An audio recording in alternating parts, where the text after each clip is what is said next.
Welcome to TQ Talks, where taxes meet planning. Here's your host, Craig White. Welcome back to another episode of TQ Talks. My name is Craig White, and we're happy that we can have you today. Second quarter tax planning is running for our business right now. And one of the things that we've noticed, business owners don't really understand how to or when to look at their tax return. For most of us, the tax season has passed. I know there's a lot of extensions running for business owners, so really not them. But for some of you, right, you filed your taxes, you're a sole proprietor and you filed on your Schedule C, or you are a S Corp or a C Corp and you have an 1120 or 1120S. The email has gone to you, or you've picked up your paper copy if you're still doing that, and you shove it to the side and that's the end of it. Done. On to making money or trying to make money, or trying to grow the business, to do better for the next year, hoping that you will either pay less in taxes or, whatever. So, God does something and you're in a better position moving forward. But most business owners are really horrible at being business owners. And what I mean by that is they only participate in the actual trying, right? I say trying to grow the business, to keep the business afloat. But when it comes to the economic standpoint, the financial standpoint, they run from it. They don't pay any attention to anything that goes on. If you're using software like QuickBooks or Waze or anything else like that, you're creating a profit and loss maybe, and then you're submitting that to your whoever, your tax planner, your tax preparer, your CPA, whoever, and that's the end of it, right? Eyes are closed. We're done with it. Let them figure it out, and they'll tell us a number, and that's the end of it. But that's a horrible roadblock. So in this episode, we're going to try to help you to understand how to review your Schedule C, your 1120, your 1120S, like a business owner, which is something you guys need to be doing regardless. Now, of course, with us at TQ Financial Services, we are actively doing this kind of discussion with business owners on every quarter, right? First quarter is actually, we're preparing taxes. Second quarter, I think Patrick just sent out emails and texts today or tomorrow, whatever the case is, depending on when this thing gets aired. And then we're jumping into it. Third quarter, fourth quarter is our final. But this is an active pursuit of being better business owners and understanding how your business is run and ways for you to improve before, of course, it's too late. So let's get into it. For you guys, if you're a Schedule C, right, that means that you're usually a sole proprietor, a single member LLC, you have a business and it's reported directly on the 1040, just on a Schedule C. That Schedule C is your roadmap, much like for us, the 1120S is our roadmap, right, for S corporations. It tells us where the business is financially, and it tells us exactly what we've done right and wrong, right? It's a huge starting point for every business owner. So the first thing you need to look at is your gross revenue. How much money has been brought in totally by the company? 100,000, 50,000, 10 million, whatever that case is. Now, I know at the end, the net is what we're really figuring out. Like, okay, well, how much am I actually walking away with? Fine, we brought in 38 million, right? But we had 37,99999 worth of of expenses, so we really just made $1. So, but the gross is important because you're trying to do a year-to-year review. You're looking at last year's versus this year's in order to figure out, was there a growth? That's the first step of any business owner. You're trying, okay, if I made 100,000 in 2025 or 2024, and I made 110,000 in 2025, great. That means there's 10%. I moved the needle. Was it enough? Is it where I want to be? If it isn't, then you're trying to figure out why that didn't go the way you wanted it to. Did the numbers shrink, right? A lot of us don't even know if we made more or less, and that's the God honest truth. We just know that, heck, it is what it is. The money came in, I have it or I don't have it. End of story. Our bills are paid and we're moving on. But if you never pay attention to what numbers actually came in, what revenue came in throughout the year, it doesn't help you to grow your business, right? You also have to understand is, okay, based on the money that was brought in, is the bookkeeping that I'm doing accurate? The profit and loss that I provided, or the Excel sheet that I'm using, or the receipts that I'm writing down, is it correct based on what's in my bank account, because sometimes that ends up being a huge shift. We're underreporting or overreporting because, man, all of a sudden money comes in that was Zelles from your friends instead of real actual income for services rendered, and now you end up paying taxes on things you don't have to. So these are things you should be paying attention to understand, of course, before tax season, but if you're looking now, that's something you need to pay attention to. Then we move into the second aspect, your net. On your Schedule C, it shows it at the bottom. Like it'll tell you your net, or after expenses, it'll show you on the bottom line item or one of the lower line items. It'll tell you, hey, this is your your net income after expenses. Let's use numbers. 100,000 came in. There's a whole plethora of different expenses, and you're walking away with 40,000, 50,000. Doesn't really matter. That is your take home to your pocket. That is what's going on. If that's all that's going on in your life, it might end up being your adjusted gross income that shows on your 1040, right? It might be minus your standard deductions, etc. But that is a huge thing because, of course, it tells you what's going on. That's your profit. The profit is what you need to be paying attention to because that's what you're using throughout the year to pay your bills. That's it. Because the other stuff is not real expenses. Well, God, I hope it's not really expenses and we could figure that out.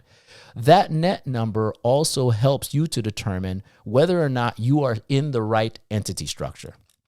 We always tell people if you're netting around 50 to 60,000 or more, it's time for you to consider changing. That's when you talk to your tax planner, your tax provider, whoever, us, and we will tell you or have a conversation with you and explain the pros and cons of doing so. But if that net amount, for example, is $90,000, understand that you are paying an absorbent amount of money in self-employment tax, 15.3%, in addition to the regular taxes that you're paying. Because everybody says, oh man, when you're a single member business owner, you're paying taxes 3 times. Yeah, you are. Or double the taxes. You are. You definitely are. Right? So, but tax planning is part of that. It's figuring out, okay, am I in the right position to make the adjustment? Will this be a benefit? How much of a benefit? Can anybody help me with that? Yes, that's a definite. It's definitive. You can definitely get an idea of where you would stand in almost exact numbers to see if it's to see if it's better for you to stay or make the adjustment. And while you're looking over the tax return, you should be also paying attention to your quarters. So if I'm looking at my net and my net is at 50 or 60 and I'm in my second quarter now and I'm trending towards, I'm like, wow, I'm at a profit of 38,000 moving into the second quarter. 9 out of 10, God's willing, I'm going to exceed that net amount. So maybe, yes, I need to make this conversion sooner than later. The other thing you need to pay attention to, the third topic for us, you need to look at your major expenses. For most businesses, it's going to be the same thing. It's going to be like vehicle, travel, meals, which is a big asterisk for us because people just don't understand how the meals expense works, and that is frustrating.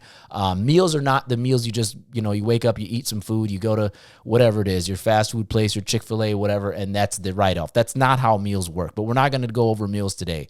Just know that that is a major expense point, usually one of error for a lot of business owners. But there's advertising, contract labor, and commissions are always gigantic. Office expenses, sometimes done correctly, a lot of times done incorrectly. But those are key categories to pay attention to. And it's not that you're looking if that deduction is there. I mean, that is definitely something to pay attention to.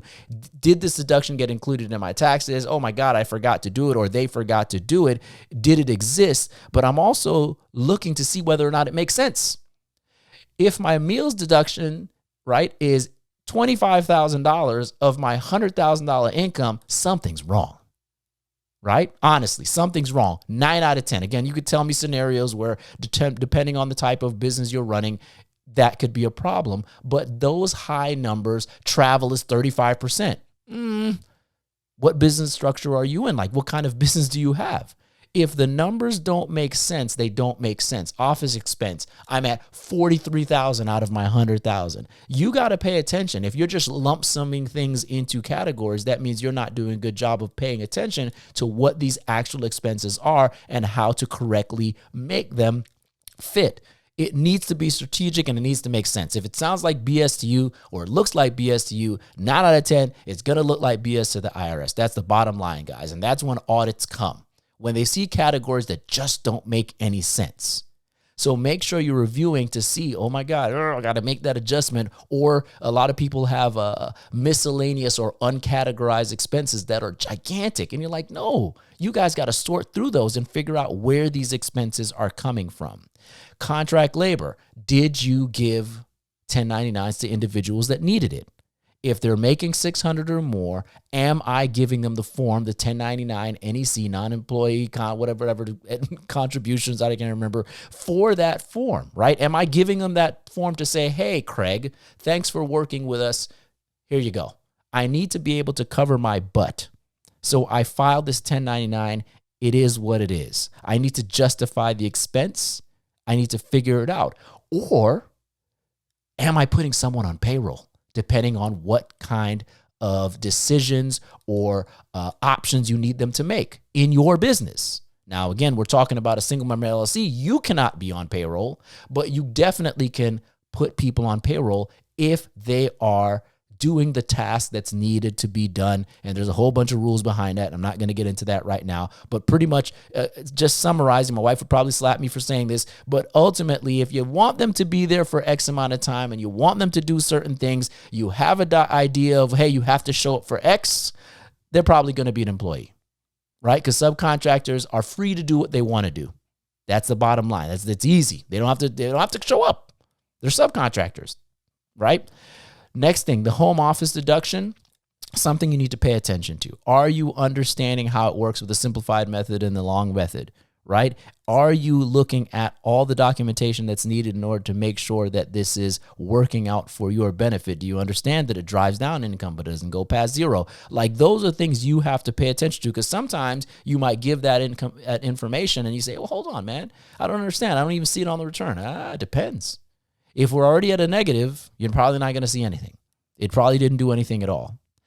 You also need to pay attention to estimated taxes. I know no one likes it. But if you're seeing that you're netting that kind of income, and you are cringing at the amount of taxes you're paying, okay, cool. There's a lot of factors to figure out. Yes, we know deductions and expenses and all those things that we could talk about and planning. But ultimately, one of those things you might have to consider is, man, I might need to start putting away money every quarter and giving it to the IRS to help reduce the amount of taxes I owe. Because I also don't want to deal with underpayment penalties when we file taxes next year. But that's, again, something you have to pay attention to. You have to open up that tax return to figure out what's going on. For our S-Corp owners, it's pretty much the same. But we're going into payroll. Am I running my payroll correctly? Meaning, am I paying the right amount? Is it reasonable salary based on the income that I've earned over the last 2 to 3 years? Does my salary make sense? Right?